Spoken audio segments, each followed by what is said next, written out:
Við höfum kannski sem samfélag gleymt því að við höfum að peppa strákan okkar líka sko. Já. Og þeir eru svolítið að koma inn í það tómarúm sem að mér finnst að við sem samfélagi höfum aðeins brugðist þeim. Það má líka alveg segja bara áfram strákar og þið eru geggjaðir og koma svo. Bara eitthvað svona content farming. Þá var hann bara að gera einhverja hluti sem er bara eitthvað algjörstrugl. Bara, þú veist, ráðast á gaur og maður fann hvað skiptir miklu máli að vera með fólk.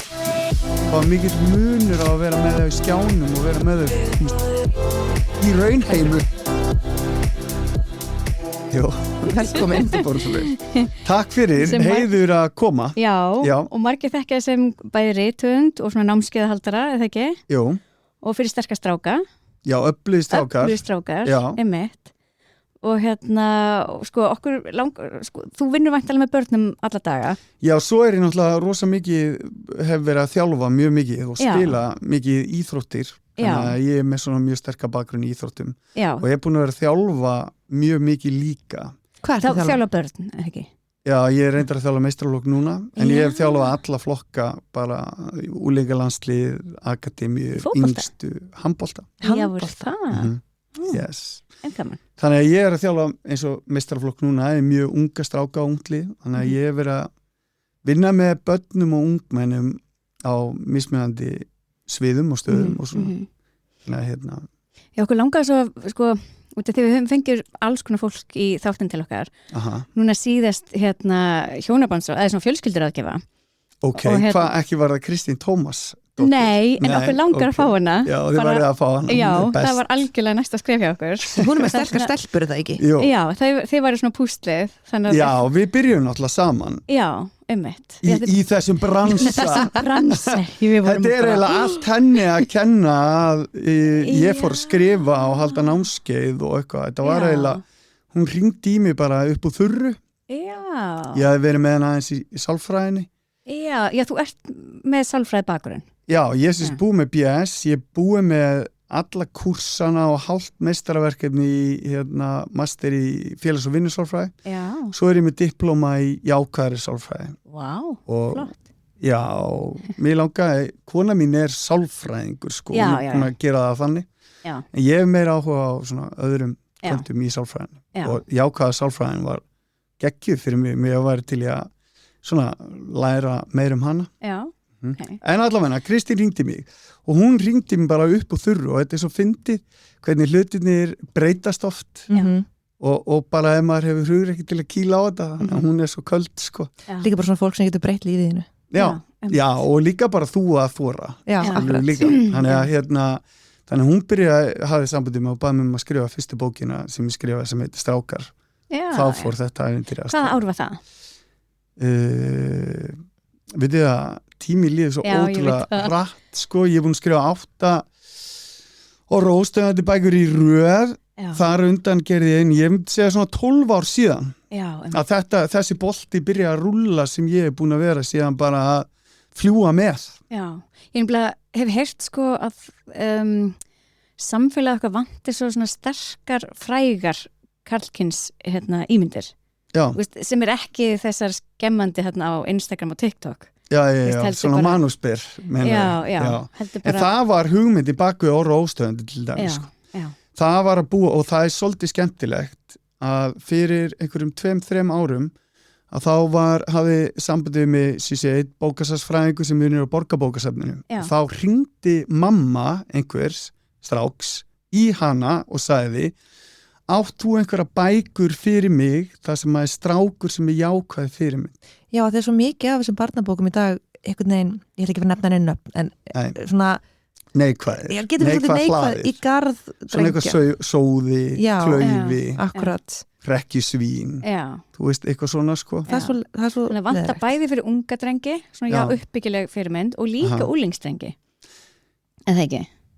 Jú, sko, ég er kannski ekki alveg sammála því að þetta er ótrúlega mikið af flottum fyrirmyndum þannig að það er klálega til en þetta er eitthvað sem við þurfum samt að þú veist, og var hugsunin mín með orra óstöðandi að það var að búa til hennan jákvæða þú veist, jákvæða flottu fyrirmynd sem strákar geta tengst við það því að hann er venjulegur, er að takast á við hluti og þeir geta spegla sig vel í honum hann er ekki eitthvað svona einhver supermann, skilji ég mig, hann bara venjulegur, sem að takast á við hlutina en nær síðan að gera heið ótrúlega á augnablikunum, fattiði mig, sem, og og að sama skapi með þessi jákvæða eiginleika, hann góður vinur, hann ótrúlega hjálpsamur og með þetta allt, samskiptin góð og allt svona þess að við viljum koma áleiðis til strákan okkar og það svona, ég sammála þeir og það var það sem svona eina kveikjónum af karakterinum.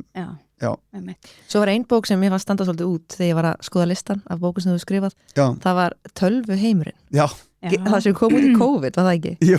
Þú sagt okkur svolítið frá henni. Það var alltaf hliðin í COVID. Þetta var svo skemmt. Ég hef ekki lesið bókina en ég held að ég þurfa að kaupa hana. Já, og þú verður að kaupa hana. Hún nefnilega, hún var sko lokað verkefnum í jákvæða sálfræðinni. Og þá vorum við að læra félagsleg tengsl, skýra 30% hamingin okkar og peningarnir, ef þú skortur og peningum skýrir óhamingju eða svoleiðis, en ef þú ert svona ná að láta ganga og þá skýra umfram peningar 1% af hamingju, sem eitthvað sem við erum alltaf að jafnvel að eldast á kostnað félagslega tengsla.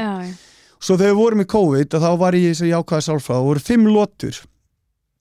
Fyrsta lótan var bara staðlóta, þetta átti alltaf að vera staðlóta. Svo kom bara, hvað heitir þetta eiginlega? Zoom eða eitthvað?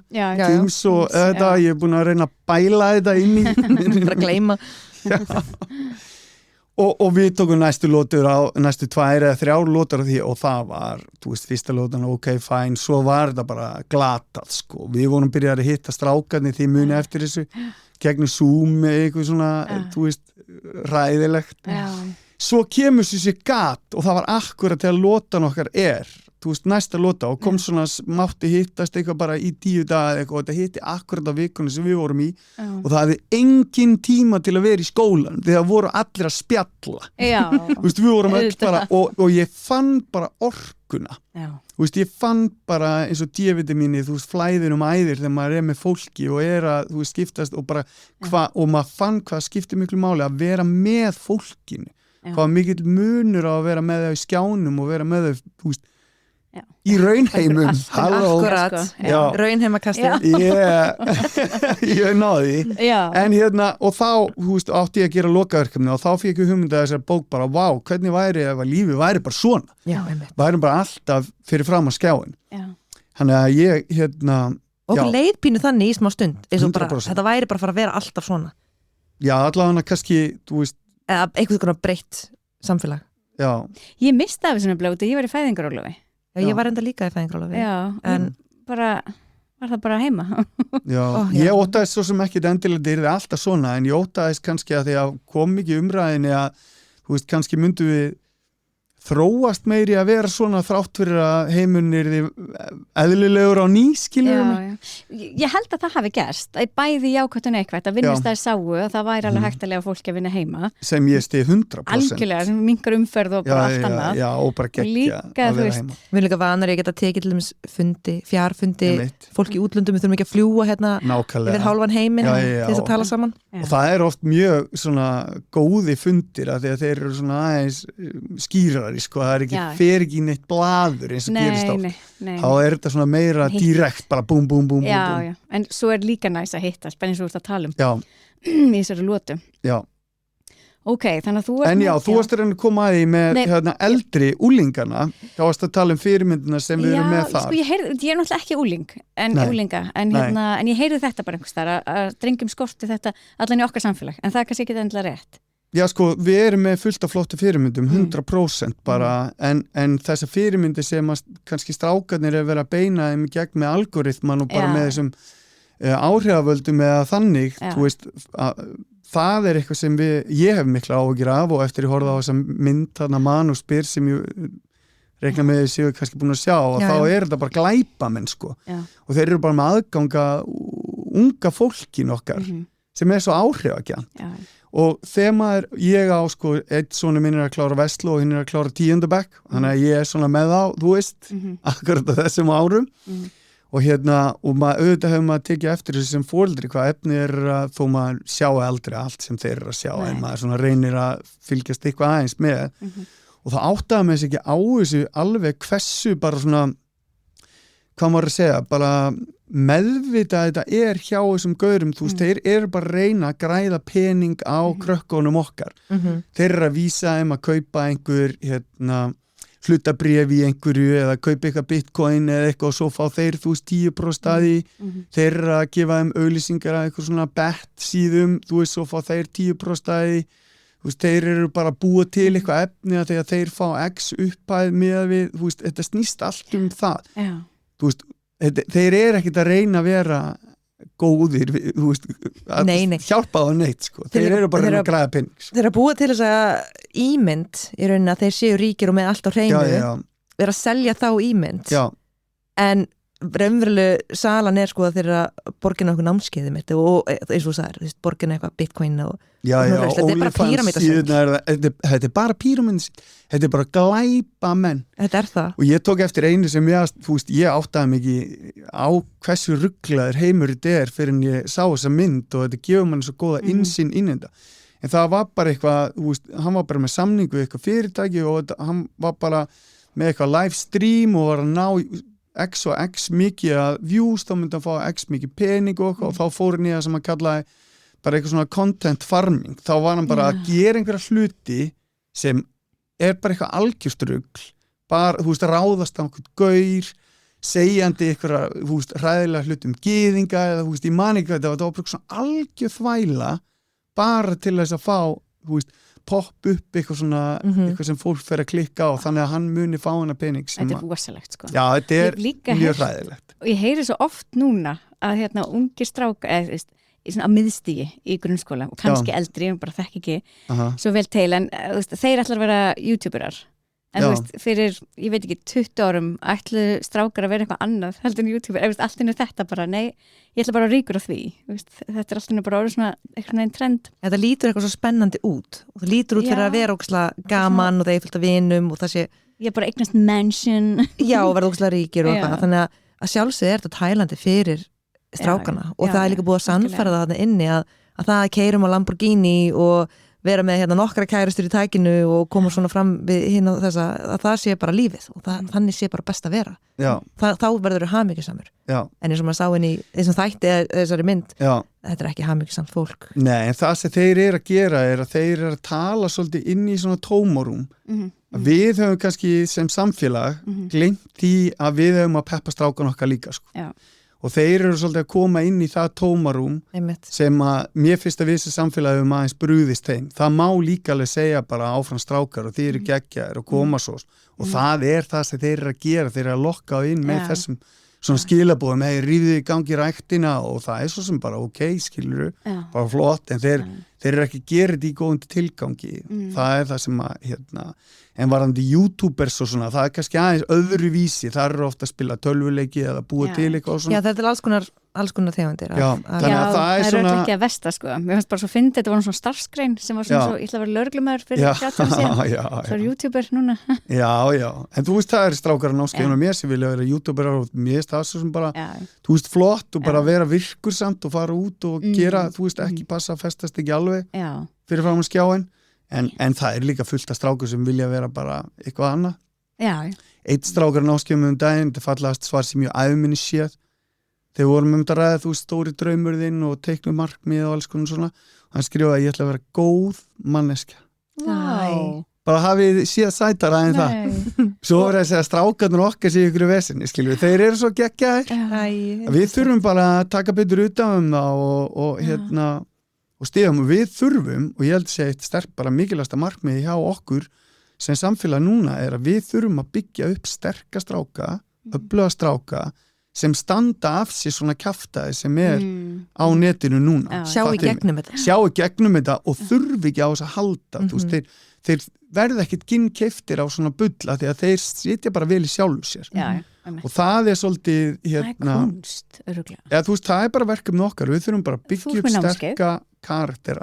Já. Öflugir strákar. Já, og við þurfum að hvetja áfram og við þurfum að styðja og allt það. Hvað getur við sem erum ekki með námskeið, hvað getur við gert?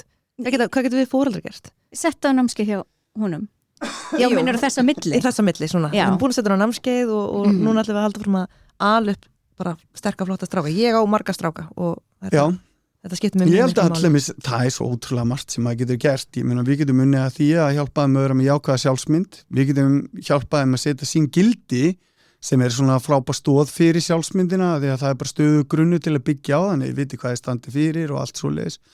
Svo bara líka mjög gott að bara setja kröfur á þá, finnst mér, og vera með aga, þeir þurfa það og þeir þurfa líka jákvætt viðmót, það rosa mikið strákar fá nú svolítið mikið, að því maður hugsa oft svona 2-1 eða eitthvað svoleiðan samleiku aðferðin, skiljiði mig, það yfirleitt, það oft svolítið mikið í hináttina gákast strákum að fá svolítið mikið að neikvæðum viðbröðum, þannig að maður getur reynda að hlúa að þessu, við þurfum að finna styrkleikana þeirra og við þurfum líka að segja að þeir séu með styrkleika, þeir séu geggjaðir og ef maður kraftmikill kannski og passar ekki alveg inn í ramma skólans, þá það líka styrkleiki og maður þarf að kenna börnunum sínum og það nú alveg hægt að nota það hér og þetta getur nú gagnast þín svona og svo ertu með, ert í vandræði með lestur en með gott ímyndunarafl og þá getur líka útskýrt fyrir að það eitthvað sem þú getur notað í þessum og þessum aðstæðum og alls konar svoleiðis. Svo finnst mér líka, svo það getur bara svona hundafæði eitthvað sem þetta í hug núna, svo líka að það rosa mikilvægt fyrir stráka og alla að þeir séu með eitthvað stað þar sem þeir finna tissing. Já, nákvæmlega. Bara einhver staður þar sem þeir tilheyra sem passar fyrir þá, þar sem þeir eru með jákvæða upplifun og finna tissing. Því að það gefur þeim svo mikið sjálfstraust og öryggi og þeir verða góði þar og það hjálpar þeim að takast á við allt hitt sem þeir eru að gera. Þannig að finna eitthvað góða tómstund, íþróttir, eitthvað svona sem eru með hópa strákum eða krökkum sem þeir kannski tengjast betur, það var sameiginlega áhugamál og svona. Það er líka annað sem er mjög gott. Mér finnst líka bara, við höfum talað þetta áður, þess að þriðju staði og þessi staðir sem börnin fá að vera á og hanga, eða bara vera. Já, bara fá að vera. Við erum alltaf að banna einhvern veginn, eða ekki alltaf, ég ætla ekki alhefa. Við erum mikið að, finnst mér, banna börnum að vera hér og þar. Þannig að farið úr eigisöllinni. Passa þig! Eitthvað skilti, engir körfuboltaleikir eftir klukkan 10, lokum sundlegunum. Heyrðu, halló, í Breiðholtinu, í Seljakörina sem ég ólst upp, þá var einhver íbúi sem býr, nema þessi fluttir sem var bara flott, nei. Býr hérna við hliðin á bara skólasvæðinu, bara út í leiksvæðinu. Það var hvart að vera látum. Heyrðu, hann lét taka niður körf. Já. Við höfum talað þetta áður. Er það að djóka það? Bara, hvað er að gerast hérna? Síðan eru alltaf skammabörnin fyrir að vera svo mikið í símanum og í tölvunni. En svo tökum við burtu körfubolta. Já, reyndar var það nú bara lagfært mjög snögglega. En þú veist, þetta er samt bara dæmi bara hvað er að gerast hérna og í mér líka annað eitthvað stytta opnunutíma félagsmiðstöð eða stytta opnunutíma sundlu að koma svo bara gera mig bókasöfnin ekki opin helgar. Já. Það er einhvern veginn engir staðir fyrir börnin.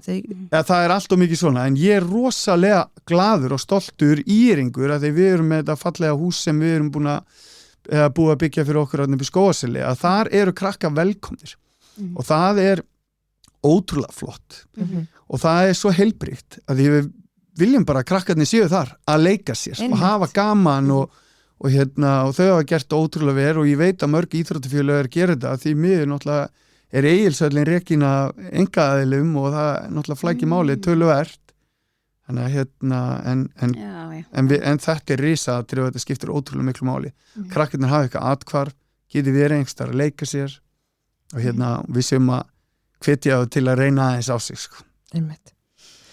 Nú ert þú í framboði? Já. Ég var að tala um það? Við getum talað um hvað sem er Við erum með frábært eitthvað sem ég vissum að hvað maður að segja, ekki lofvörð heldur bara, við erum með svona verkefnilista Já, ég las aðeins yfir hann þegar ég var að undirbúa mig Góð Við erum alltaf með þú veist, við viljum gera síma frí Já og það sem við viljum gera er að mæla árangurinn Einmitt. Og þetta er nefnilega Angela Duckworth, ég veit ekki hvort ég kannast við henni, hún skrifaði bókina Grit og er mjög frægur sálfræðingur og svona framistöðu sálfræðingur ef maður getur nota það orð hún fékk MacArthur styrkin í Bandaríkjunum fyrir mörgum og Grit bókin er stórkostleg fjallar basically þú veist, ástri og þrautsi að það sé besta forspá fyrir árangur og sé að þetta gritt svona og hún búin að vera að rannsaka núna bara áhrif þess að hafa sjáðið síman hérna bara, og hún að rannsaka, hún alltaf að birta núna, það ekki búið að birta samt, þú veist, rannsóknina sjálfa, bara búið að birta svona, hún að tala þetta samfélagsmiðlum og segja frá hvað hún að sjá og svona, hún til þess að sjá að bara hafa síman einhvers staðar nálægt augsýn náttúrulega vest en líka hafa hann í vasanum slæmt og þetta hefur neikvæð áhrif á árangur í námi. Það búið að marg prófa þessa rannsókn og kemur alltaf upp saman niðurstaðan að það hefur það hefur afgerandi áhrif, það ekki fyrir hann óaðgengilegur í öðru rými helst læstur ykkur starf, þá hættir hann að trufla þig. Og ég finn þetta sjálfur og ég mjög erfiður með þetta heima fyrir sko. Ég vil ekki sjá síman þegar ég að gera eitthvað. Þannig að ef ég ætlum að vinna og ég verð að hafa hann einhvers staðar hjá mér, venjulega hann nú reyndar mjög erfitt að ná í mig ofta því ég set síman alltaf bara einhvers staðar upp í hillu. En ég set hann alltaf bak við tölvuna til dæmis. Bara, þú veist, þetta risaatriði. Kristín, hvað gerum við eiginlega þegar við viljum hætta þessu skrolli og hætta að hanga svona mikið í símanum en við þurfum samt að nota tæknina? Ekki bara sjálfstjórn? Það að sjálfstjórn? Já, hvernig reynd? Já, virka ekki fyrir mig, en við getum líka reynt Balance Phone. Balance Phone komið til landsins og sími sem útilokar allar truflanir. Kíkja á balancephone.is og kynnið ykkur máli. Má ég segja af hverju ég fór í frambúð? Já, segðu okkur það. Það ekki svolítið gott? Jú, komdu með það. Já, bara fyrst við erum hérna að spjalla og svo förum við aðeins í þetta eftir. Þið tilbúnar? Já, ég tilbúnar. Nei, ég bara, þú veist, breiðiltingur, ég búin að búa í Reykjavík allt mitt líf nánast nema þegar ég var atvinnumæður í handbolta og var svona á flakki og eitthvað og svo flytti ég aftur í Breiðholti þegar ég að festa ræturnar og ég var bara svo ótrúlega ósáttur við borgarstjórnina. Mér fannst þau bara í engum bara neinum tengslum við íbúana og mér fannst þeim bara eins og þau voru alveg samum íbúana og sérstaklega hvernig þau voru að þjónust okkur og svo með hversu illa þau voru að þjónust okkur og mér veist þau koma fram við okkur og þá voru þau allt í einu farin að skipa okkur fyrir hvernig við áttum að vera, hvernig við áttum að halda ammæli eða eitthvað svona og þá var ég bara eitthvað, heyrði, þú veist. Má ég bara gera þetta? Má ég gera þetta? Nei, en sko við erum með smá reglu sko, ég og kona mín og svona, þú veist, við ekki verið eitthvað að tuða, skilurðu mig, bara ef þú ert ósáttur að vera að gera eitthvað og ég var svona frustreraður og þá einhvern veginn fyrir tilviljun svolítið eins og þegar Kristín hafði sambandið við mig til að skrifa fyrstu bókina að þá bara haft sambandið við mig og spurt hvort ég hefði áhuga á þessu sko og ég fór og hitti Hildi og áttum ótrúlega gott spjall og mér leist ótrúlega vel á hana ótrúlega sammála hennar nálgun á hlutina og ég fann nákvæmlega sömu tilfinningu innra með mér eins og þegar Kristi bað mér að skrifa fyrstu bókinni. Ég var bara eitthvað stressaður og bara eitthvað að því ég svona í góðu komforti með það sem ég að gera núna, svona góðu rytmi, alltaf námskeið, skrifa bækur, þjálfa, eitthvað og þetta algjört uppbrott, ég hef aldrei verið í pólitík, ekkert verið á leiðinu endilega þangað sko. En bara þetta hefur brunnið fyrir þér, eða þú veist hlýtur að vera, ég meina þú vinnur með börnum þá maður ekkert meginn, hlýtur maður að brenna fyrir bara ekkert meginn velferð og þú veist hvernig hlutin ætti að vera og þegar börnin er svo mikil grunnur í samfélaginu okkar. Já, 100%. Þannig fyrir mér er þetta ekkert svo galið framhald. Nei, ég held bara líka að við þurfum öll einhvern tímann að stígu upp og láta verkin tala og hafa áhrif þegar við erum ósátt og láta bara ekki ganga svona fram á okkur og það er svona kannski það sem að. Og hvað er það svona helst sem brennur á þér? Hvað vilt þú gera? Ertu að meina bara ég persónulega? Já, þú persónulega. Ég bara í fyrsta lagi vill að borgin byrja að þjónusta borgarbúa. Mér finnst það bara risaatriði. Mér finnst það bara grunnforsenda þess að þú sért í vinnunni. Að þá sértu bara hlúa að borgarbúum. Þú ert bara að passa að krakkarnir komist í leikskóla. Þú ert bara að passa eins og íþróttafélögin. Ég er náttúrulega brenn mjög mikið fyrir íþróttafélögin. Ég er náttúrulega búin að vera í íþróttum allt mitt líf og bara veit hversu ótrúlega mikilvæg þau eru fyrir krakkan okkar og svo núna er að koma ótrúlega mikið að krökkum erlendu bakgrunnin í samfélag okkar og það er hvergi betri staður en að koma þeim og fjölskyldunum inn í samfélag heldur en í gegnum íþróttnar og ég þekki þetta ótrúlega vel í gegnum ég búin að þjálfa fullt af strákum sem eru núna komnir upp í meistaraflokk og standa sér vel í námi og eru með ótrúlega fjölbreyttan bakgrunn sko. Þannig að, og ég búin að hitta öll íþróttufélögin og þar þú veist, bara varðandi eins og viðhald, þú veist, ræðileg, framkoma ræðilega, ekki svaraði tölvupóstarar, gerði samningar sem ekki efndir, þú veist, þetta náttúrulega endalaust svona. Svo fannst mér líka að pirraði mig rosa mikið, þú veist, það svo margt, ég get alveg talað mjög lengi, ég náttúrulega ótrúlega ósáttur líka bara með reksturinn, þú veist, mér finnst hlutinir orðin allt of flóknir, yfirbyggingin orðin allt of stór. Það bara til dæmis eins og þegar verið að byggja íbúðir í dag þá eru kröfurnar svo ótrúlega strangar og svo þetta þétting byggðar, þar sem eru að tróða blokkum allar alveg eins, einhvern veginn útlítandi inn á öllu grænu svæðin og við hérna upp í Breiðholti bara ekki, við viljum hafa pláss og vera með svolítið sveit í borg og við elskum þetta svona, ekki setja meira og svo ekkert að passa inn við hana neitt sko. Þannig að eins og í Laugardalnum bara allt sprungið og ímyndið ykkur það bara.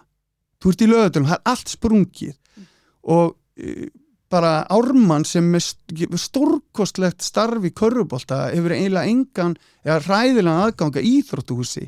Skólarnir þarna eru allir sprungnir og myglaðir og það ekki íþróttahús þarna og þá finnst þeim frábær hugmynd núna rétt fyrir kosningar að setja 309 íbúðar, nýjar íbúðir í Laugardalinn. Já, þau voru bara kynnið núna daginn og maður ekki bara hvað að gerast hérna? En þetta svo fullkomnar, þetta svo mikið. Þannig að hérna, já, bara, sorry, ég fór að smá flug, en þetta bara, þú veist, hvað að gerast hérna? Og sama með eins og bara, af hverju ekki löngu bara búin að taka þó allavega tilraun og könnun, eins og mér fannst alveg mjög flott og það líka faglegt og það skiptir líka miklu máli. Að hérna, eins og þau tóku svefnin, þú veist, þau bara Erla náttúrulega snillíku sálfræðingur, frábær og þau vinna þessa rannsókn og þau gera þessi tilraun, prófa að senka skólanum og eitthvað svona ógeðslega flott. Já, það má alveg, ég rósa alveg ef einhver gerir vel, ég ekkert eitthvað fúll á móti sko. Og var verið að senku fyrir úlingana? Já, það búið að gera það. Já, af því að þú veist, eftir því sem þú verður eldri þá breytist það eins og ég man þetta. Já, sem ræðilegt fyrir okkur foreldra þegar við viljum fara, dægursveiflan okkar þannig að við, þú veist, fyrir fyrr að sofa og þeir fara seinna og svo þurfum við að vekja það og eitthvað svona. Það voru ótrúlega flott og ég saknaði þess líka rosa mikið, mér leiði eins og Reykjavík þorði ekki lengur að taka ákvarðanir, sérstaklega í skólamálum, að þeir voru búin að setja allt inn í skólana.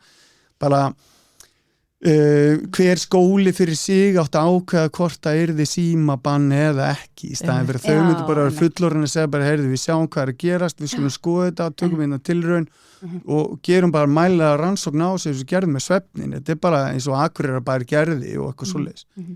Þegar við byrjum að tala um þetta fyrir 2 árum, þá heldum við um þetta með símalausa skólana, þetta væri bara low hanging fruit, þetta var að gefins. Auðvitað bara ekki vera símar í skólana, það bara galið að hugsa eitthvað annað. Það smá galið. Það ótrúlegt hvað mikil mótspyrna frá litlum hóp samt, vil ég meina. Já, en málið samt, en ef þið hugsið þetta samt, það sem að truflaði mig mest í þessu og nú ég mjög mikið í skólum, það enginn á Íslandi sem hittir fleiri börn en ég. Að því ég alltaf að fara í alla þessa skóla og ég alltaf að hitta alla krakkana þegar ég lesa upp á skólanum og það enn einn ástæðan fyrir ákvaða að fara í þetta. Allir í skólanum eru í hlaupaskónum, þau eru á milljón, það eru allir á gólfinu undir manna og fólk bara berjast kennara fullorðna fólki. Já, bara hvar sem bara í íþróttúsunum, kennara eða þú veist í skólanum, leikskólanum, bara allstað fólkið á barnavernd, bara you name it, bara allstaðar sko. Þau eru öll að berjast og á meðan að þá kemur eins og Reykjavík með viðvörustjóra bara akkur fólk að brenna út og mæti ekki vinnuna við ætlum að ráða einhvern enn eitt svona millistjórnenda sem allar eitthvað að fylgjast með fólkinu og eitthvað svona í staðin fyrir að hugsa bara, heyrðu, það er alltaf mikið á þeirra könnu og það held ég ástæðan fyrir að skólarnir voru kannski smá vandræði með að taka þessa ákvörðun og mér finnst það alveg skiljanlegt og voru kannski ekki allir sammála því en bara allt góðu með það en mér finnst það alveg smá skiljanlegt af því að þá ert þú skólastjórnandi vondi kallinn sko, skilur, í staðin fyrir að sé bara einhvern í ráðhúsi sem bara ekki heyrðu, sorry krakkar og veist, hann bara gunni hérna ákvað hérna í ráðhúsinu, við þurfum bara að fylgja þessu halló, setjum bara allir hérna það er svo, það hefði verið það er rétta leiðin manni finnst það sko af því að þú ert í raun og veru, þú veist hætt að fá foreldrana, þetta verður svona meira vesen, þetta meira þinni ábyrgð og svo farðu ósetti og eitthvað svona og auðvitað stjórnendur ráða við það en ef þú bætir því ofan á allt sem er í gangi hjá þeim þá finnst mér alveg skiljalegt að sumi skólaðina bara eitthvað heyrði ég bara leggja ekkert í þennan slag núna, já, nóg með mig sko. En síðan hefur þetta gengið mjög vel hjá mörgum skólum þegar þau vinna þetta með börnunum, foreldrunum, kennurunum, bröllum og samtali með samtali, það er ekki hvort það er að vera símafrí nei, bara útfærslan og líka spurningar eins og hvað vil ég fá í staðinn? Það er mjög mikilvægt, bara fútbolborð og alls konar foreldrafélag hafa núna verið að styrkja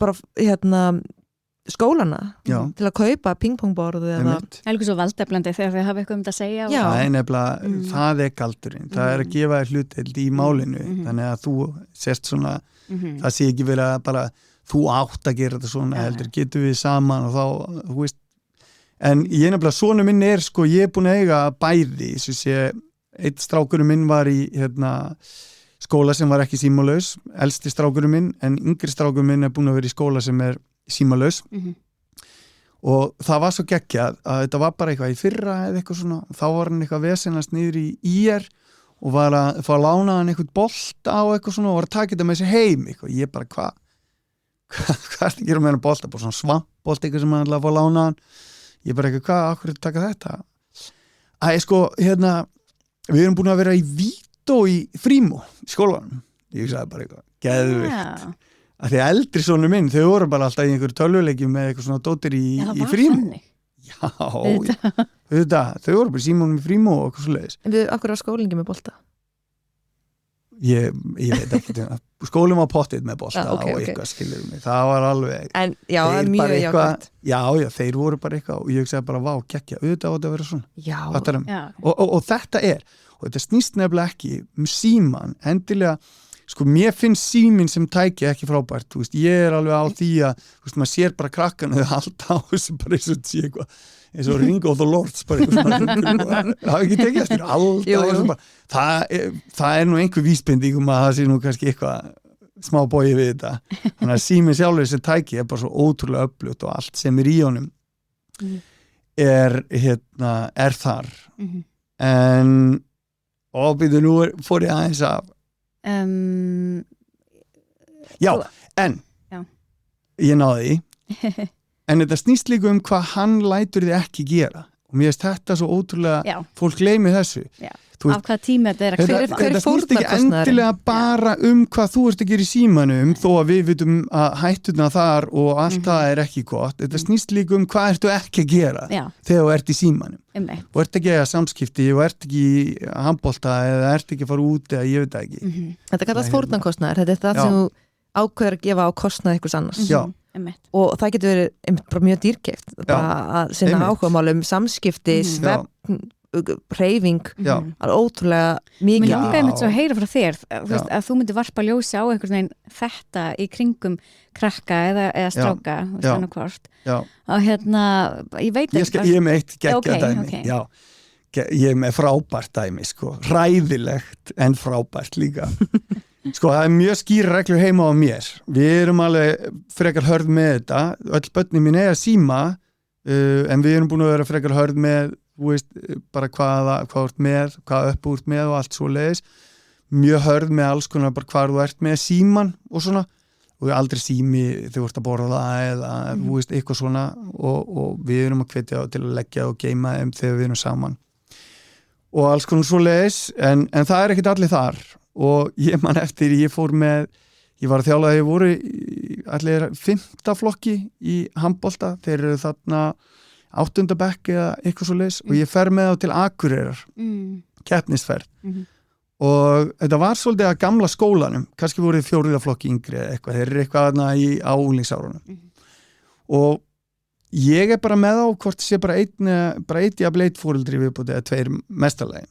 og þeir eru náttúrulega allir með sími í þessari ferð og við erum að fara að gista, við erum að spila þarna 2 leiki, spilum eitt bara eitthvað lögðudegi og einn á sundi og við gistum Backpackers á Akureyri og þannig að þeir eru alveg margir í herbyggi saman, einhverjir 4 eða 5 eða eitthvað, ég man það ekki alveg og það nú uppskrift á eitthvað dótiri með svona gaura, þannig að ég ákvað að taka síman aðeim vel gert fyrir kvöldi.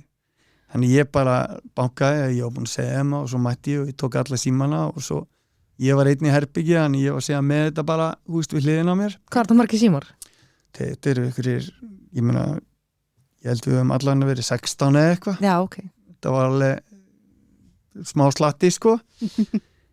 Pífti alla nóttina, ég svaf ekki neitt, ég trúði þess ekki, ég var bara eitthvað, ert ekki að djóka, bara hvaða ruglir í gangi og það var... Og þeir eru alltaf svo eins og unga börn, allt í einu.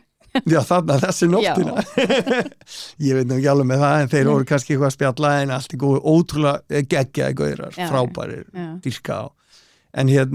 En þetta var að því að maður veit ekkit nákvæmlega hvernig þetta er allstaðar þó ég sé að þjálfa krakka, vinna með krökkum og veit ég ekkit hvað er að gerast nákvæmlega heima þú veist, ég er ekkit með endilega upplýsingar það nema bara börni mín og kannski vini og eitthvað svona en þarna fekk ég alveg góða innsýn inn í hvaða áhrif þetta getur haft á svefn til dæmis og bara það var kveikt á hjá sumum bara notification, bara hljóð, titringur svo messja, þú veist, og svo voru bara eitthvað svona bara alls konar upp, bara einhver algjör, bara tilgangslaust fannst mér sko, bara eitthvað ding, bing, bing, ding, bong, ding, ding og þetta var hilarious og ég svaf ekkert alla nóttina og þetta hefði verið efni svo ógeðslega fyndin skets því að, þú veist, eitthvað svona pirraðir foreldri það með eitthvað strák og taka allir síma og svo er hann svona ding, ding og svo fer maður að leita hvað er sími sem var að pípa og með einhverja 16 eða 18 sími og svo ding og svo gleymdi ég einum og vakna þetta var í alvörinu svona alla nóttina og þá áttaði ég mig nú alveg á því að kannski senka skólatímanum ekki alveg nóg fyrir úlingan okkar þetta þarf kannski svefnfrið líka það þarf svefn og stafrænar útivistatíma Já. Eftir 10 eða eitthvað þá er bara lokað á þetta Já, af því að það er náttúrulega búið að sína fram og líka að bláa ljósið hefur áhrif á hormónin, hvað er þetta aftur? Melatonin, já þannig að það fyrir ekki alveg og ég fundi það alveg sjálfur og þið kannski líka að þegar maður lendir í að þurfa að vinna þú veist, ég er bestur á morgnana sko, ég fæ allar góðar hugmyndir á morgnana, ég fæ engar hugmyndir eftir hádegi eða eftir 2 eða eitthvað slis og þegar ég, þú veist, er samt að keyra eitthvað í gegn og er í skjánum og er að, þú veist, auðvitað er maður búin að keyra kerfi líka þessu upp, kannski maður er sjálfur, þú veist, spenntur maður að klára eitthvað og en þá tekur alveg svolítið tíma fyrir mann að ná sér niður, sko, og þetta er klálega hluti af því.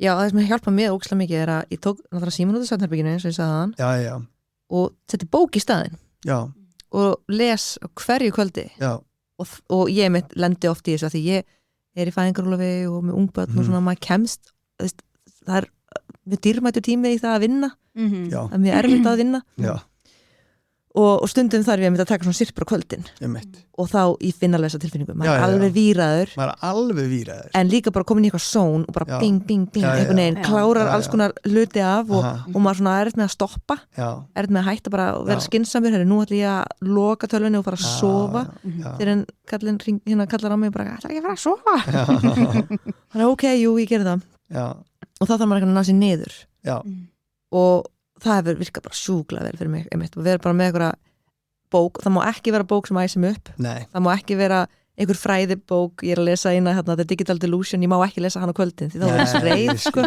Já, ymmi að ég bara, þá fyrir bara öll að flug sko, og fyrir að fullta hugmyndum og eitthvað nei, ég þarf að lesa bara eitthvað sagamóla, bara basic eða ástar eitthvað ísfólkið eða eitthvað svona algjört Ég hló einu svo mikið að bóki gat ekki safna ég bara Býtu hvað að bóka það? Að með svið að kemma fram hana ógeðsla fyndin eftir Helga Sján bara hló svo mikið Það er nú mjög góð kostu fyrir bók ef það er eitthvað sem mér finnst stundum vanta í þá flóru eru kannski aðeins meiri húmor bara, ég veit það ekki. Ég elska þegar maður að lesa eitthvað góða bók og svo maður allt í með eitthvað svona asnalegt bros á andlutinu og hvað er til að lesa? Já, það, sko, ég fengi eins og Kindle, þú veist svona Amazon Kindle og getur keypt bókina bara þar og hún fór bara beint inn í Kindle-in, ég menna það geðveikt, en það er ekkert sem kemur í staðin fyrir bók. Nei, þetta er ekki alveg að sama. Það er ekki neitt. Þú lýstir sér sem svona landslægi. Já, það var einmitt í þessari bók, The Digital Illusion. Kristján Keti talaði þetta líka í þættinum okkar hérna með honum.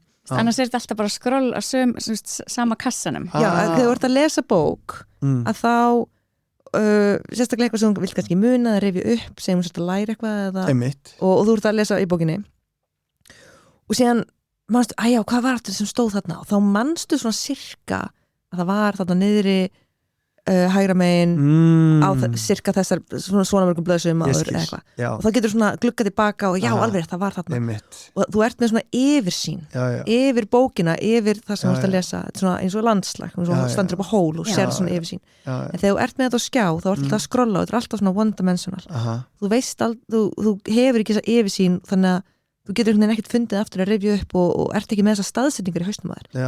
Það er öðruvísi, þótt að sé mjög gott að geta að lesa og skjá og gott og við gerum það, ég meina við erum tölvi líka og allt það. Já, ég meina tæknin er frábær líka. Hún er það. En sko, fyrir mér er þetta líka bara lyktina bókinni, snerta bókina, ég lesa eiginlega alltaf með penna hjá mér, ég strik undir eða skrifa við, ég er búin að krota í allt. Ég tími því ekki. Jú, ég gerir það. Ég elska kroti bækur. Ég elska, og það er svo ógeðslega fyndið að síðan lesa, að því að ég tek svona sirpur á Amazon og ég panta bara og hafa mjög fyndið eins og kvíðakynslóðin. Ég keypti hana bara svona óvart. Þannig ég fekk hana bara þegar hún var nýkomin út á ensku og ég sagði þeim eitt stelpunum í Sölku frá hvað þetta verið sturlu bóku að yrða þýðana.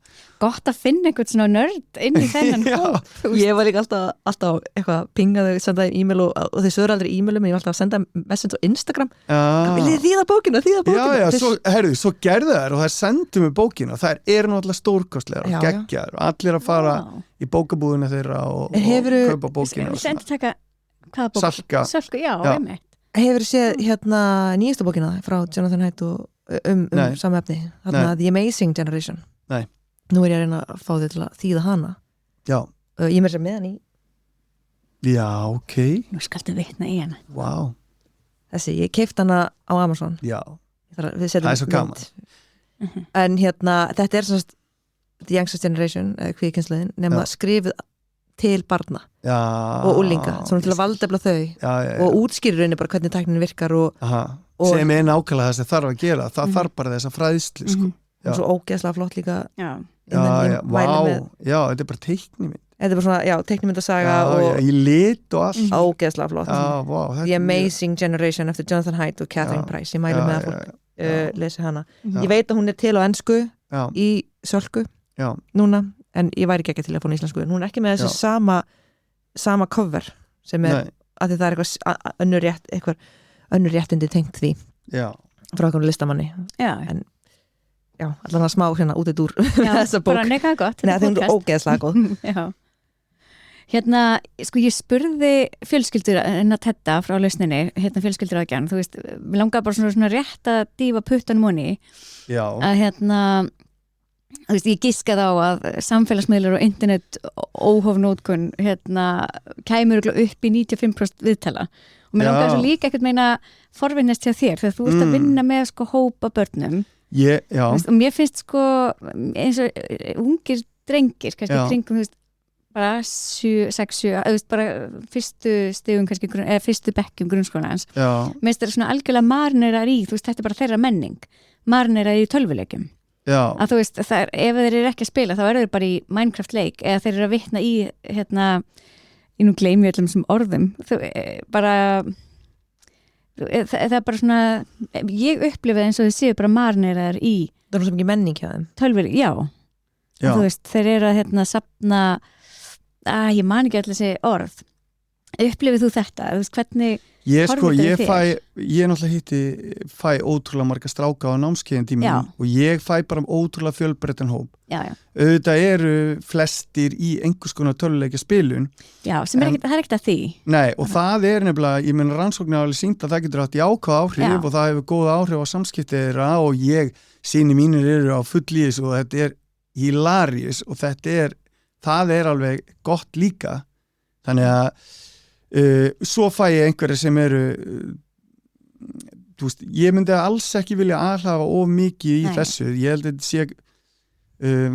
held að flestir séu nú að spila tölvuleiki og bara gera allt sem þeir eiga að vera að gera og þetta snýst náttúrulega að þú haldi þínu striki þetta hafi ekki trublandi áhrif á lífið þetta sé bara þessi afþreying sem þetta er tengsla myndandi, þetta eru vinahópir og þú getur styrt böndin og þú ert að eiga samskipti og allt svona og þá er það en leið og þetta verður of mikið og ferð að draga þetta til hlés og sért ekki að sinna mataræði, hreyfingu, áhugamáli, vinum og svona og þá er það eitthvað sem hefur áhrif ég sko á mínu strákarnir sem ég fæ eru æðislegir og ég dýrka þá og auðvitað er þetta eitthvað sem að kannski einhverja þeim er að takast á við er að fá að þetta eins og djúpt ofan í of snemma en ég myndi ekki setja það yfir línuna af þeim stráku sem ég er að en þetta er eitthvað sem foreldrar þurfa að vera á varðbergi með, finnst mér 100% en en ég veit alveg það er alveg einhver svona dæmi en og ég veit alveg hvað þú ert að tala en ég myndi ekki setja það yfir línuna. Sko, á ég segir, með eitt af því sem ég er erfitt með að gera í lífinu er að finna gjafir og sérstaklega handa körlum og strákum og svona úlingsstrengjum. Og ég var í svo miklu vandræðum að ég meiri sér af krufið efnið og fór og skrifaði B.ritgerðina mína í mannfræði gjafaskipti. Já, ok. Og krifið þetta bara og svo í kjölfarið einhverjum árum seinna, þá opnaði ég vefverslun með gjafavörum, svona fyktvörum svona miða fyrir karla, annars geta allir mér skaman að leika með þetta. Og hvað heitir það? Það er joybox.is. Ok, joybox.is. Mér finnst það svo geggjað því að af hverju, við erum alltaf að skrolla því að við þurfum alltaf bara fyrst í ykkur. Já, þetta er nefnilega svona fykt, þetta er eins og maður fidget spinnarnir voru, þetta er bara svona ótrúlega eigulegt. Þetta er geggjað til að hafa á skrifborðinu sínu og vera fyrst í þegar mann finnst maður þurfa að gera eitthvað með höndunum. Algjörlega, þannig að það er joybox.is. Ok, geggjað, kíkja á það. Það sem er svo flókið við þess að með tölvuleikina er að tölvuleikir algjörlega bara geggju afþreying, tengslamyndandi þú ert að spila með einhverju vin, sérstaklega öxl í öxl á stórum skjá, þetta er bara geggjuða minningar og við munum öll bara sjálf eftir þessum krakkar, er það ekki? En margir tölvuleikir í dag eru farin að nota svona blekkjandi hönnun til þess að vera svona raunin eins og spilakassar. Og passa með sig í skinn. Já, stríks og strík, já.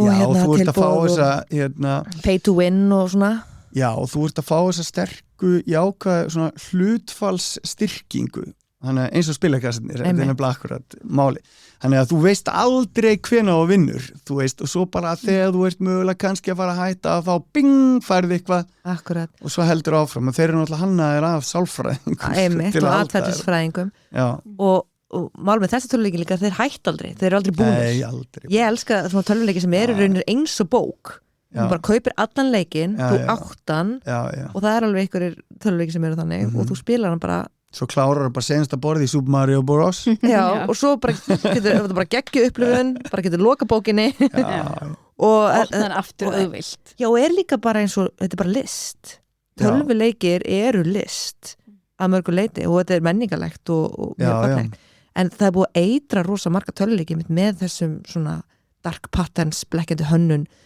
fítusum og sem líka læðast inn, voru kannski ekki þannig en svo er alltaf uppferða og verða alltaf verra og... Ég sko bara talandu svona töluleiki og sérstaklega sko ég dóttir mín var að spila Roblox og það var bara þannig stemming og þeim eitthvað og vinkoninn voru alltaf að spila, hún gæti spila með þeim og eitthvað svona og bara Roblox og allir spila Roblox og þetta var eiginlega í fyrra, þú veist, þá er hún í 4. bekk sko og ég er svona ekki hrifin að þessu en þetta er líka eitt sko sem er svo flókið við þetta, það er ekkert eitthvað eitt einfalt rétt svar heldur að því að svo er líka bara hlutinir að breytast og það bara hlutinir voru öðruvísi þegar við vorum ungkaldir en þeir voru, kynslóðan undan og ég alltaf að passa mig á því að vera ekki svona þessi gamli sem að kveikti í rapp geisladiskonum muni eftir því þegar kveiki í rappdisk ég man ekki en ég er svona gamanlega þá var bara rapp bara eitra og skemma og við bara kveikjum í þessu geisli og ég man þegar maður sjálfur krakki maður bara hvað er þetta fólk eitthvað ruglað og maður var líka að passa sig að vera ekki þessi mér finnst það en fyrir ekki með Roblox að þá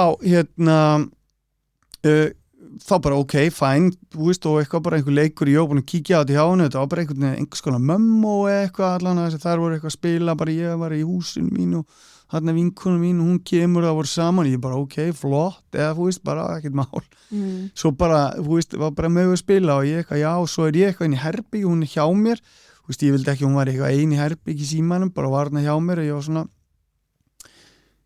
þá bara allt í einu spjallarás á þessu ég var bara og einhver var búin að senda eitthvað bara eitthvað ensku, eitthvað svona bara hvað djöfullin er þetta að gera eitthvað, þú ert bara eitthvað ég held ekki að hafa eftir en bara eitthvað hrikalega aggressív setting og dóttir minn sem er 4 ég bara eitthvað, hvað er að gerast hérna?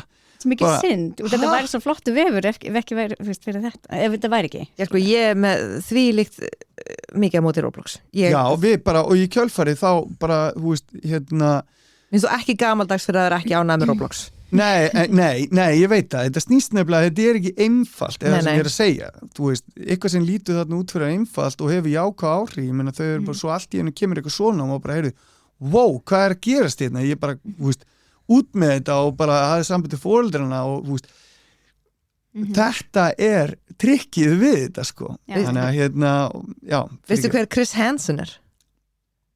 Hann er alltaf að grípa einhverja barnaperra sem er að tæla börningir netið. Hann er bara komin á fullt í því að grafa í Roblox að þetta er svo ótrúlega opið allt saman og það er svo auðvelt að fá aðgengi að börnum að því að meiri hlutin eru börn þann inni þannig að þetta er bara frábært að hann sé en ég er bara svo fúl yfir að akkur þarf Roblox að hafa spjallarás ég skil það ekki og af hverju bara meiga þér vera með efni handa börnum með spjallrás af hverju er ekki bara einhver lög bara, og þetta er það sem ég svona, eina ástæðan fyrir ég fer í stjórnmáli eða fer bara eitthvað til að hafa áhrif mér finnst það einhverju tímabúti og þurfa fullorðni bara standa upp og segja þetta er ekki lagi þetta er ekki lagi skiljiðið mig, bara alveg eins og sumir hlutir eru bara ekki til lagi, þú ert bara að vera með hjálm og þú mátt ýmislegt ekki og svona og við þurfum svolítið að koma okkur betur og vera skýrari þarna en það er líka ekkert náttúrulögmál sem segir það að einhver stafræn tækni þurfi að vera svona við getum alveg sagt bara við þurfum að hafa eitthvað standard það bara að vera rammi já það þarf bara að vera öryggiótin sérstaklega þegar vörur sem er beint að börnum já, að ég segja eitt fyndi sem er sorry, ég grípi fram fyrir en bara ég fekk eitt sem er Ég skrifaði sjónvarpsþátt, Orra og óstöðandi sjónvarpsþátt. Við vorum búin að gera samning við Stöð 2 og þróunarsamning sem er bara fyrsti samningu sem er gert, þá kemur bara einhver upp að það sem og basically til að klára handriðið svo við getum sótt sjóðinn, bara kvikmyndasjóðinn því að svona, það er algjört mix að gera eitthvað í sjónvarpi, þetta er bara eitthvað, en allavega og og svo voru að ræða bara hvernig það var fjármagn þetta, því að ég meina bara mjög dýrt og eitthvað, og þá voru það að segja mig frá því og nú bara með ekki segja neinum jú, má alveg segja, ég bara ég er svona þetta er með 95% öryggi að þetta sé rétt hjá mér akkurat rétt, en hálftíma fyrir og eftir barnaefni má ekki auglýsa sjónvarpi já, akkurat, það er einhver rammi nefnilega já, bara í sjónvarpi hálftíma fyrir og eftir þá má ekki en börnum með það samt bara eitthvað að vera á TikTok sem er bara auglýsingar og eða bara á YouTube og bara en svo bara eitthvað Orra óstöðandi sjónvarpsþáttur það má alls ekki auglýsa áhundarunum en líka ekki bara þetta er svo mikið þvæla ekki bara auglýsa, heldur auglýsa nákvæmlega beint að þér og þínum áhugamálum og hvað þú hefur mér líklegast til að kaupa Já, sem það barn. netið, Já, það er algoritminn. Já, og ég sé alveg, þú veist, strákarnir mínir, ég sé ótrúlega mun. Elsti strákurinn minn bara einhvern veginn svona slapp freka mikið við þetta sem barn, þú veist, og hann var bara að horfa á Dóru hérna á svona DFD, við fórum að úti á leik og vorum að leiga Dóru og eitthvað svona handunum. Já. Og svo núna er dóttir mín og hún er bara, ég sé ótrúlega mikið mun á henni og honum þegar kemur að þessu. Bara, hvað er hún gömul? Hún er í 5. bekk. Já. Á hverju þá? Bara, ég held að hluta til í fyrsta lagi að þá var hann bara ekkert með síma, þú veist, þetta var bara ekkert byrjað, en að mjög aðstenn einhvern veginn sleppa við þetta, ég segi bara alveg eins og sko. En þannig að þetta var ekki þessi svona ég veit ekki, maður þarf að fylgjast miklu betur með henni, bara hvað var hann að horfa Netflix efnið líka, mikið að ensku alls konar svona dóttir í, þú veist, einhver tíma var hann ræðileg í samskiptum og svona og þá áttu okkar á því að hún var búin að vera að horfa á okkar þætti á YouTube og við bara eitthvað herðið, hún átti alls ekki þá vaknaði hún bara eitthvað undan okkur og í staðin fyrir Ítastöð 2 og bara þá var komið snjallsjónvarp og maður er bara búin að vera á tánum hérna bara með hana, alveg á fullu en svo er annað því hún er stelpa þá er hún allt í hennu bara eitthvað þú veist að pæli fullt af svona útlits hlutum ég þólit ekki, eitthvað svona krem eitthvað dótiri ég er bara eitthvað nenni þú bara að vera barn verður bara barn, verður bara leika bara... Börn eru fann að setja á sig serum sem eldri konur er að, þetta er svona repair já, eitthvað svona já, bara, þú veist, hæ? Já, ég veit það en þá er bara Það má auglýsa nefnilega fyrir börn á YouTube, þar má auglýsa. Nei, það er ekki bara, þetta er ekki beinar auglýsingar heldur, þetta myndefni eins og hérna er húðruturinn mín, 5 skrefa húðruturinn mín því það er svo eðlilegt. Sjá hvað ég lít vel út. En líka núna eru...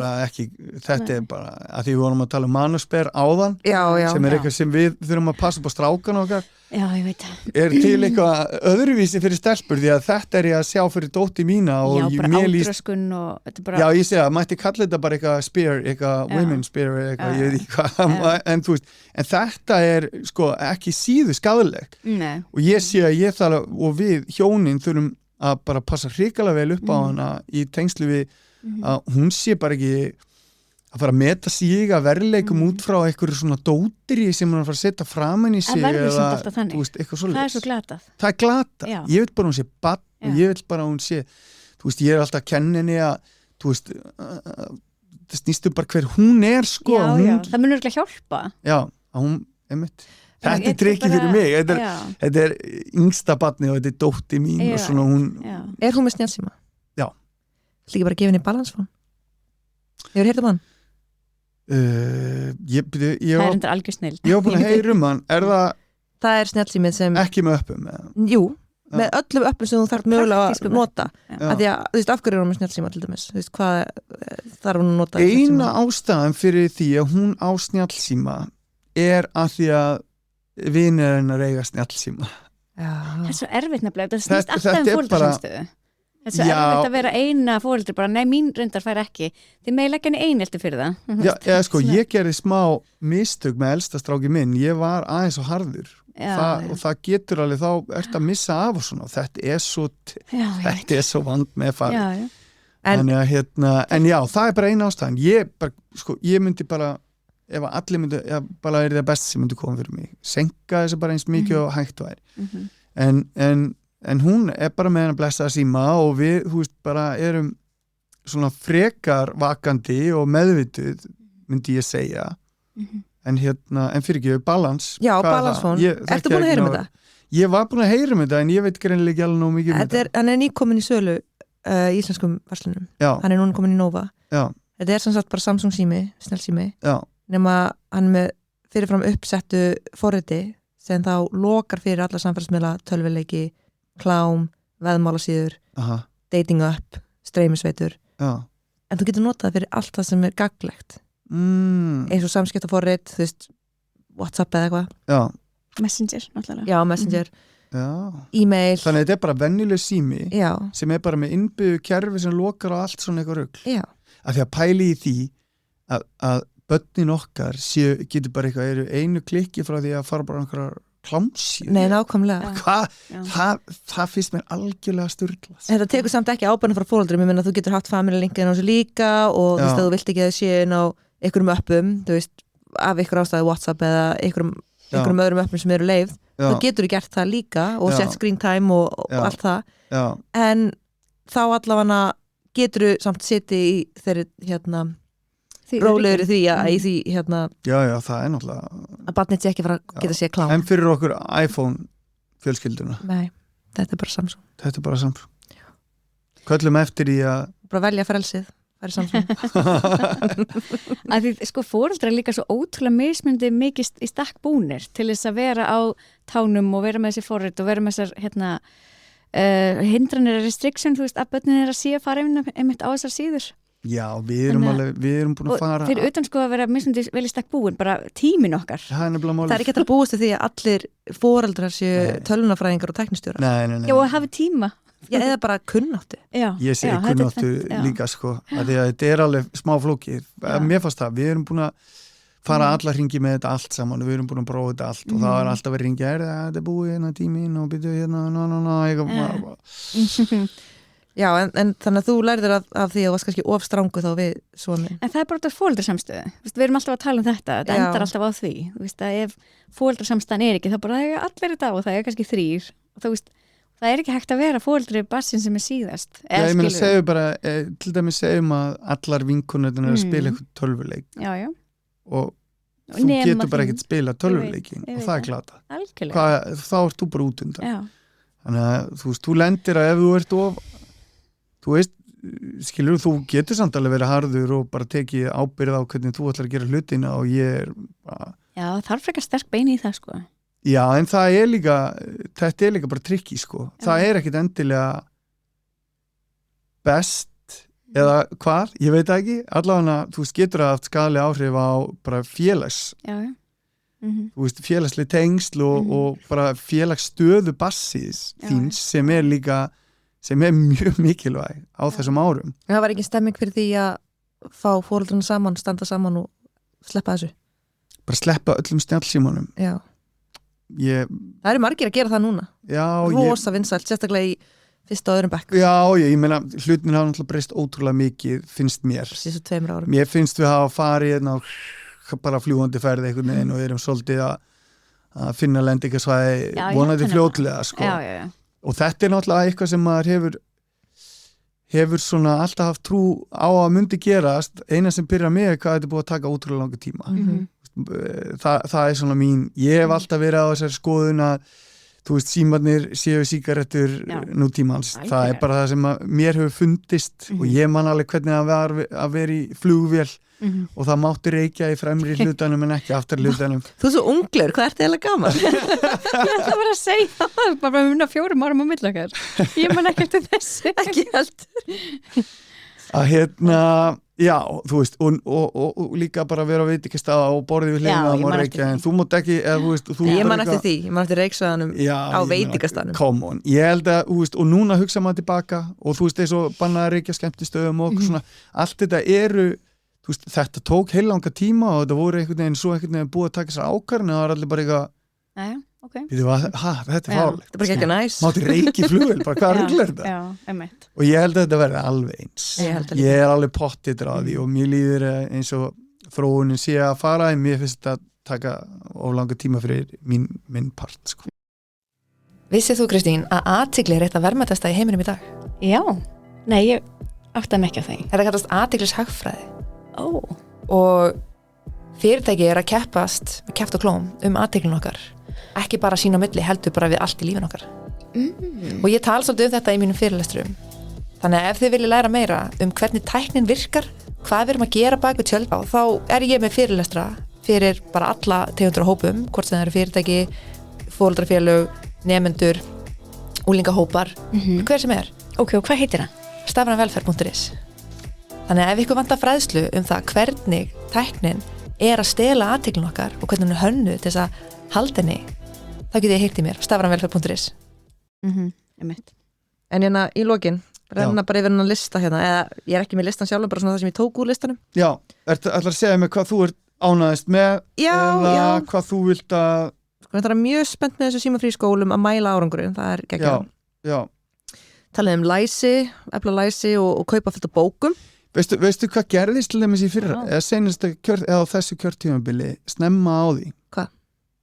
Þá ákvað Reykjavíkurborg að skera niður ég man eftir þessu, það var rosalegt 10 milljónir bara wow, 10 milljónir fyrir utan sko verðlagshækkanir þú veist, út af því að á næst árið eftir náttúrulega kosta bækur aðeins meira þannig að þau bara eitthvað spöruðu sér 10 milljónir á vitleysum snað svo grunnskóla Reykjavíkur gátt ekki keypt nýja bækur, bara eru það djóka þetta var eina ástæðan fyrir ákvað að fara frá þetta safnast sama bara svo mikið einhverju rugli og einhverju tímabúti á þurfum við bara íbúar þess að borgar að standa upp og segja bara hætti þessu rugli sko. Síðan það námsmatið, einkunnagjöf í 1-10 og samrænt námsmat í öllum árgöngum grunnskólans og samrænt lokapróf úr grunnskólum borgarinnar. Já, hvernig sko, ég nú aldeilis búin að taka snúninga á þessu eigandi stráki 10. bekk sem að komast í Vestló sko. Já, það. Já, og hann náttúrulega túst, og ég með svona bara heima á mér og vilja bara börni mín sæki sína drauma og þau gefi allt í þá og þau leggja bara hart að sér og þau bara nálgist verkefni bara eins vel og þau geta þá þú veist, þú ert bara eins góður og þú ert í dag og þú undirbyrðir bara eins vel og þú gefur allan í verkefni og neglir á þetta hvort sem að texti ekki skiptir engu máli af því að þá það bara lærdómurinn og svo heldur bara áfram og þetta einna draumunum hans sko er að gera þetta svona þú veist að stefna í þennan skóla eða eitthvað skilu og þá hann að fara í gegnum þetta og við erum búin að vera auðvitað maður búin að skoða þetta námsmat núna eftir að hann fór í úlíkadeildina og ég ekkit sérstaklega hrifin að þessu svo ég orðið að bara pent að hverju þá? Að það sé verið að gefa reyndar í fyrsta lagi að sé ekki staðalega milli skóla þú ert með plús í sumum skólum en þú ert með plús í lokaengunum þú ert ekki með í námsmatinu yfir önnina fattar mig þannig að í sumum skólu getur þú fikk B+, öðru skólum getur þú fikk B, öðrum skólu færu grænan eitthvað svona stundum fyrir kött er það ekki stemstar? Nei, hún fær dýr ég er ekki viss það, en allavega að þetta sé bara gangi ekki alveg skýrt yfir línuna svo finnst mér bara verandi þú veist sálfræði menntaðir og búin að mennta mig í svona gerð mælitækja og svoleiðis að þá finnst mér líka bara að mælitækið vera bara ekki gefa rétta mynd og ef ég tek dæmi að til þess að fá aðfært að vera fullkomin og hvaða skilabóður við að senda til barnanna okkar er að þau þurfa að vera fullkomin til þess að þú veist skara fram úr skilur mig, það má ekkert út að bregða og næsta bil á eftir er B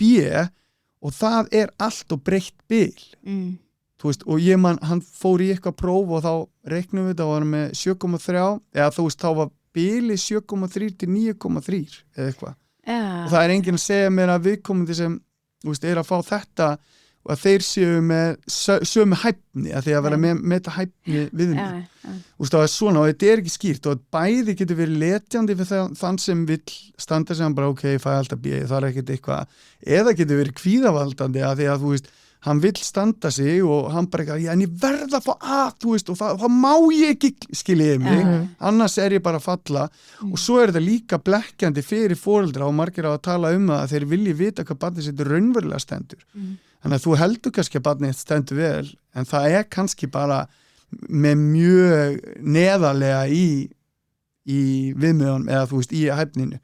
En svo ég er alveg búin að taka það, við erum búin að ég er alveg, kona mín er fyrirhandi kennari líka, íslensku kennari þannig að við erum búin að ræða þetta mjög mikið, sko, við hefum mjög mikla skoðun á þessu, sko þannig og ég hef líka mjög mikla skoðun á stöðu stráka í skólum, þetta finnst mér skipta ótrúlega miklu máli og ég hef alltaf haft mikið áhuga á skólum og bara held mjög mikið með kennurum og er mjög mikið þar en þetta finnst mér svona ég myndi bara vilja fá nákvæmlega að vita hver barnið mitt stendur og hver staðan er og mér finnst það bara sanngjarnast og sama líka að sé eitthvað, veist, eitthvað samrænt mat, hvort sem að sé þessi matsferill, auðvitað þetta er að sjá til hvernig ekki drifin að ég er sama að prófa ára til ára eins og maður heyra, ég skilja það ekki alveg en bara að þú veist, að allir siti bara í sama borð og við sjáum svona sirka hvernig við stöndum, að þetta snúist ekki kannski að því að kennarar eru mismunandi, skólar eru mismunandi og við þurfum svolítið að reyna átt okkur á í bara hver staðan og hann ég elska þessi verkefni og verkefnalistanum. Ég mjög ánægð með þetta persónulega, að því að ég alveg samanlega allir sem varst að segja þegar kemur að einhverjum sérstaklega. Maður vill sjá bara eitthvað ótrúlega nákvæma speilmynd af því hver barnið stendur. Já, bæði börnin og foreldrarnir og jafnvel kennararnir líka. Já, og líka sérstaklega svona þegar verða eldri. Þú veist, þeir eru svona, kannski sem krakkar þá bara eftir að reyna að hjálpa þeim með hæfnina og eitthvað og ég skil þetta allt. Ég alveg búin að fá frekar góða innsýn í þetta. Það er ótrúlega flott hugmynd, fattiði mig. En og það má kannski vera í einhverju verkum með eitthvað, þú veist, ég ekkert eitthvað, eða einhverjum, þú veist, bara þeir eru að byrja í skólanum með eitthvað svoleiðis. En svo þurfum við líka bara að vita nákvæmlega hvar, eins og bara með lesturinn, við fáum bara að vita nákvæmlega hvað barn að lesa mörg orð, þetta er bara frekar skýrt, sko. Þú veist, og þá þurfum við bara að stíga á bensinkjöfuna eða við gefum bara þumulinn, sko. Og þetta snýst líka bara svolítið ábyrgð, að þú sem foreldri, það er alltaf að segja okkur, við erum að bera ábyrgð á menntun barnanna okkar og það er í lögum, jafnvel, að við verðum að gera það og við viljum gera það við viljum bera ábyrgð en við getum ekki búið ábyrgð ef við höfum eitthvað upplýsingar um hver staðan er við vitum ekki hvort við þurfum að hjálpa þeim meira eða þeim gengur bara vel eða það sem við erum að gera sé að virka og þetta er eins og að bera ábyrgð á bankareikningin, þú getur ekki loggað inn skilur, þú bara hefur ekki hugmynd um hver staðan er. Nei, og líka kannski bara segjum á sért með það nú er ég náttúrulega að tala út frá gamla einkunnakerfinu og svoleiðis. En þú veist, þú ert kannski bara, segjum hún fékkst B en þú bara, þú veist, að því að það er svo breytt. Þannig að þú varst kannski bara í fremri hlutanum að því. Og svo ertu búin að leggja hart að þér og þið eru búin að, einmitt eins og þú ert að segja, foreldri bara, nú skulum við bara aðeins býta í lóðan og tökum við starffræðan aðeins fyrst tökum og hvað segjum að reiknum bara 15 mínútur dag og setjum okkur markmið og lalala og við bara eitthvað og fyrir næsta hlutapróf eða eitthvað svona og svo fær við komandi bara aftur B. En kannski var hann bara bæta sig Já, kannski var hann bara í efrimörkun. Þannig að kannski hefði viðkomandi þá bara farið bara með kassan úti og komið bara heim og bara ert ekki djóka, vákaðu bara fengið sjálfstraust, bara lítill sigur sem skiptir svo mjög máli og svona. Þannig að þetta finnst mér smá trublandi, sko. Já, ég er alveg sammála því. Síðan er mikið talað íþróttastarfið, við erum búin að fara svolítið í það, en svo var söngur í grunnskólum. Já. Ég fannst það alltaf skemmtilegt. Já, sko það við erum með, hún Helga Margrét er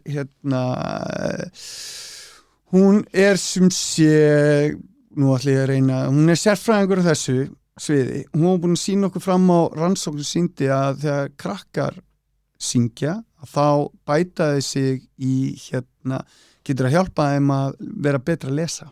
Já, ok. Og Laugarnesskóli er með söngstund og það eru margir skólar byrjaði með svona söngstund en það er kannski á föstudöfum eða eitthvað svona einu svona í viku oft eitthvað svona Laugarnesskóli náttúrulega með þetta einasta dag og þau byrja skólan alltaf. Finnst krakkunum það skemmtilegt? Á söng og ég hef orðið vitni að þessu alltaf þegar ég kem að lesa upp á bókunum mínum og þá bara stimplar þið inn í skólan og svo koma allir krakkarnir og setjast á sal og þau syngja bara 3 lög og ég myndi hvað þetta geggja fyrir orðaforðan, ég myndi hvað þetta geggja fyrir agan, ég myndi hvað þetta geggja byrjun á degi og bara þú veist, þetta er bara eitt af fallegast sem ég séð sko.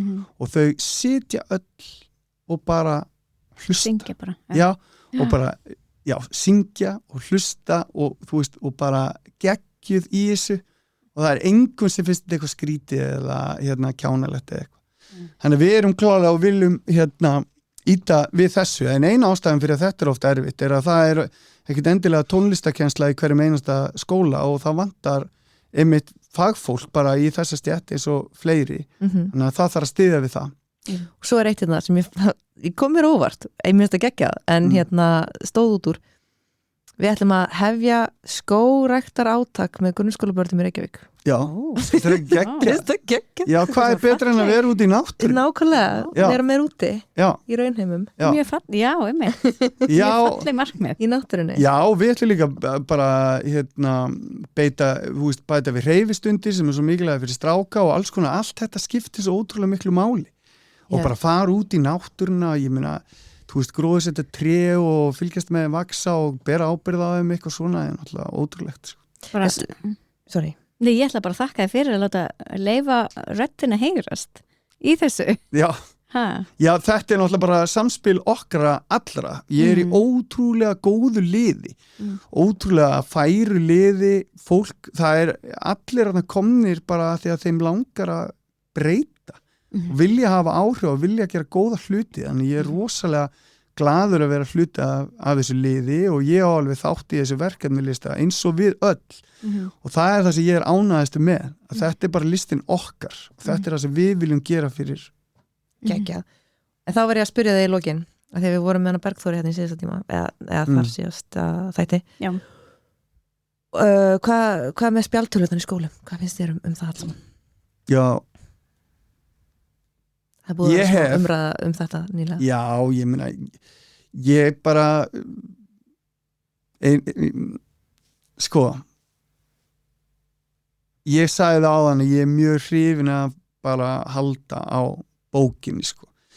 Ég elska ekki þessa spjaldvæðingu sem var í Kópavoginum. Ég ætla bara að viðurkenna það. Ég er ekki sérstaklega hrifin að henni, ég hef alveg verið vitni að því að komin í á einhverju hlupu og tóku spjaldlegin og fór í tölvuleik, þú veist, bara sem ég fannst ekki kannski passa í skólanum og hérna og svo er þetta Chromebook náttúrulega, börni mín eru komið Chromebook og ég hef alveg séð, þú veist, eitthvað þegar ég fer inn í skólana kannski bara vera á YouTube eða eitthvað, vera að nota þetta Chromebook kannski ekki eins og þó að sé búið að læsa og eru mjög klók mörg hver að finna leiðir og svona, en þannig að ég er alveg þar sko en á hinn bóginn er náttúrulega hlutin er að breytast líka sko þú veist, þetta er svolítið trikki mér finnst að það eigi að passa upp á fyrir mína parta eigi á þetta að bara geta bæði gengið upp auðvitað þarf að kenna þér á tækna og þarf að gera eitthvað og það er hægt að nota þetta ótrúlega flottan máta og búa til ótrúlega hluti og við þurfum að læra, ég meina gervigreindin er að grínast hvað er að fara að gerast hérna.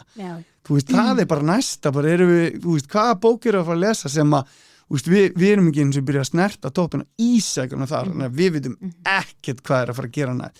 Þannig að það er náttúrulega En þú veist, ég vil að krakkar sé að skrifa og ég vil að sé að nota bækur og blaðsýður og sé að teikna og vinna og séu með frið frá sem tækjum líka en svo koma kannski einhver fög eða tímapunktar eitthvað þar sem þú ert að nota og læra og vinna með og þú ert að búa til flotta kynningar eða þú ert að búa til tónlist eða vídeo eða skiljiði mig. Þannig að ég er ekki hrifin af því að setja bæði bara eitthvað bara spjaldtölfur eða bara blýjantur og stílabók fyrir mína parta og léttil vera hægt að ég var að leita góða íslensku orðin en bara coexista og það er það sem þetta muna endanum snúast en við fullorðna fólkið þurfum að bera ábyrgð og taka stjórn og vera með skýr mörk á þessu og það er það sem þetta snýst fyrir mér. Já, það þarf alltaf að vera í jafnvægi og við erum að reyna að nota þetta sem verkfæri sem þetta á að vera. Einmitt. En ekki láta þetta nota okkur. Nei, þetta er bara stjórnar okkur. Já, það er það. Þetta er athyglishaggfræði. Það er bara athyglinum okkar er verðmæti og við erum bara, getum ekki hamið okkur af því að þetta er bara hannað þannig. En það er mitt að nota þessa tölfur til afþreyingar í skólastarfi, það er náttúrulega helsta vandamáli. Að það ætti alls ekki að vera notað á þann veg. En ég held líka að þú talaði gervigreindina að ég get ekki einu sinni sagt hvernig hlutin er að fara, það veit enginn bara hvernig allt er að fara að breytast næsta árin þegar kemur að gervigreindina, en ég held að besta leiðin til þess að undirbúa börnin okkar fyrir þessari framtíð þar sem gervigreindin er að fara að vera mjög víða er að einmitt virka þau í allar þessi grunnfærni að geta lesið, geta skrifað, geta hugsað vera með góðan orðaforða og bara sterkan heila því hann náttúrulega bara vöðvi sem það þarf að styrkja. Já, og þau þurfa bara að vera líka að geta staðið með sjálfu sér. Þau þurfa sjálfa að vera sterk. Já. Þú veist, bara góðir og heilst eftir karakterar. Það það sem þetta snýst Svo gæti náttúrulega líka eitt gest sem maður velti pínu upp að þegar svo ótrúlega mikið af fölskum upplýsingum á netinu.